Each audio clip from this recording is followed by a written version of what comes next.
Kamu tadi keluarkan pisau dari sini, aku lihat. Ayo. Jangan bilang lagi. Itu bukan dari aku. Aku disuruh sama orang. Siapa? Allah Ta'ala ya lo. Siapa? Allah Ta'ala itu orang. Allah itu Tuhan yang harus bilang orang kan? Kamu tadi keluarkan pisau dari sini, aku lihat. Ayo. Jangan bilang lagi. Itu bukan dari aku.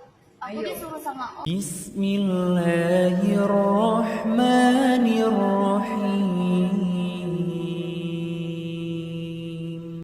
Assalamualaikum warahmatullahi wabarakatuh. Sahabat muslim yang dirahmati Allah subhanahu wa ta'ala. Berjumpa lagi dengan channel Hasika Wafa. Sebelumnya kami ucapkan banyak terima kasih dan kami doakan, semoga Allah subhanahu wa ta'ala senantiasa memberikan kesehatan dan menjauhkan kita dari segala musibah dan bencana. Amin ya robbal alamin. Pada video sebelumnya, kita telah membahas tentang transgender Isa Zega yang diketahui melakukan ibadah umroh dengan menggunakan busana perempuan. Pada video kali ini, channel Hasika Wafa akan membahas video seorang wanita berjilbab yang masuk ke dalam gereja di Surabaya dengan membawa senjata tajam. Beberapa hari yang lalu, heboh berita tentang seorang wanita berhijab yang tiba-tiba memasuki gereja dan duduk di antara para jemaat yang sedang melaksanakan ibadah misa pagi. Kedatangan wanita tersebut lantas menarik perhatian banyak orang dalam gereja tersebut. Diketahui wanita tersebut datang seorang diri, dan langsung memasuki gereja tanpa ragu. Penampilannya yang terlihat berbeda dari jemaat gereja pada umumnya, membuat suasana sempat menjadi tidak biasa. Momen wanita tersebut masuk dan duduk di kursi gereja, dibagikan lewat unggahan akun Instagram @liana.delukito. Dalam keterangan itu, pemilik akun juga sempat menjelaskan kronologi singkat yang terjadi. Berikut kita lihat bersama video tersebut. Oh, jatuh toh? Oh, itu. Bukan kami amankan, kita akan Pak. Kita akan Pak. Kami yakin Anda Pak. Kami yakin Anda orang Pak. Ya. Saya kesini Pak. Saya boleh ke situ? Iya di sini sama itu ada orang tertentu. Tadi kan gigi. Pertanyaannya kan. Mana kitabnya? Iya, ya orang. Katanya kalau nggak mau, katanya saya akan itu gitu katanya. Bisa lihat. Bisa itu juga katanya. Itu di gang loh ya. Di gang segini itu. Kamu saya motor. Kamu bisa kamu kalau saya Allah kamu harus percaya sama Allah. Kalau kamu dari Madura langsung ke sini. Iya. Kau tahu alamatnya sini, siapa yang ngasih tahu? Orang. Katanya disuruh masuk ke sini. Ketemunya Disuruh ketemu bawa pisau. Itu katanya gini. Itu Bunda Marianya itu punya anak. Enggak, kalau mau itu ngomong nanti di luar ya. Bunda Marianya Ya. itu bawa.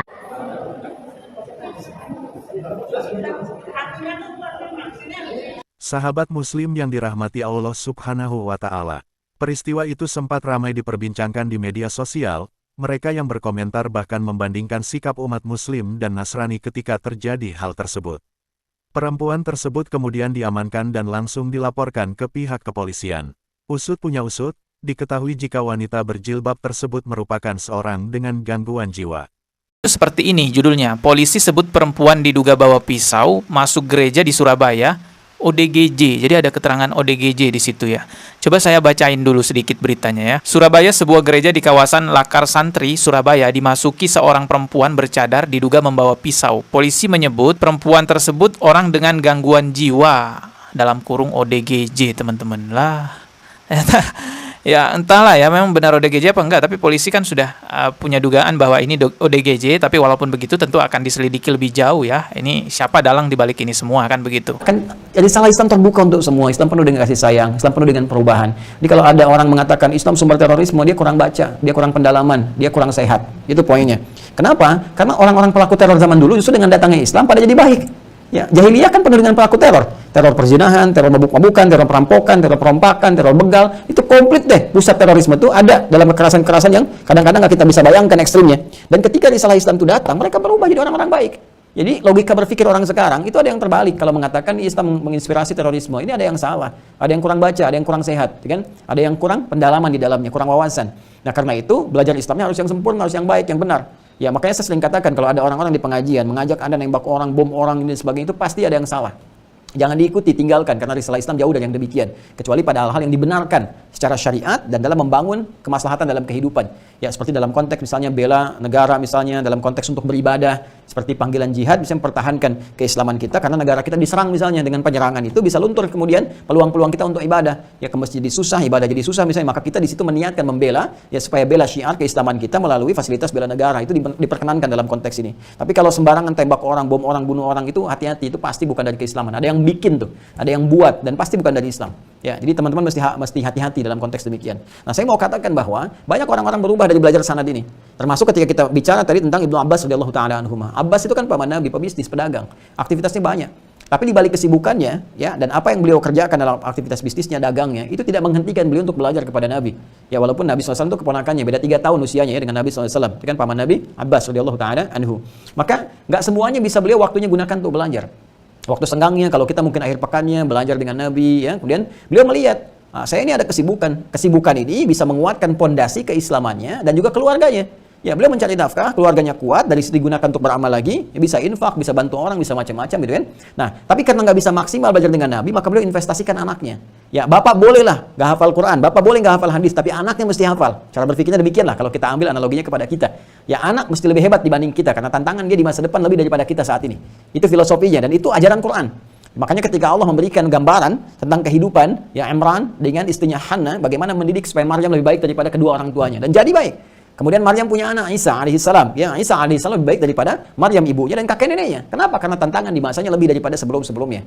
Kita pun demikian. Makanya kata Al-Quran di surah keempat An-Nisa di ayat yang ke-9, "Wal yakhshal ladzina law taraku min khalfihim dzurriyyatan dhi'atha khafu 'alaihim falyattaqullaha wal yaqulu qawlan sadida." Ya, hendaklah para orang tua merasa khawatir jika dia meninggalkan garis keturunan mereka yang akan menggantikan peran mereka di masa depan, itu mereka lemah imannya sehingga jauh dari Allah Subhanahu wa taala, hati-hati, lemah ilmunya sehingga banyak dikerjai oleh orang lain, kan? Atau lemah hartanya sehingga jadi peminta-minta dalam kehidupan dan banyak kemudian mengerjakan sesuatu yang buruk. Hati-hati, maka didik mereka. Dan ketika mendidik mereka menyiapkan 3 kekuatan ini, kekuatan iman, kekuatan ilmu, dan kekuatan harta benda, itu bagian dari ketaatan dan ketakwaan kita kepada Allah Subhanahu wa taala. Falyattaqullaha, kan? Wal yaqulu qawlan sadida, dan katakan yang benar, yang lurus, yang jujur, jauhi dari yang buruk-buruk, termasuk jujur pada hati kita, ya. Nah, teman-teman sekalian, kembali ke sini, Abbas itu punya visi yang sangat hebat.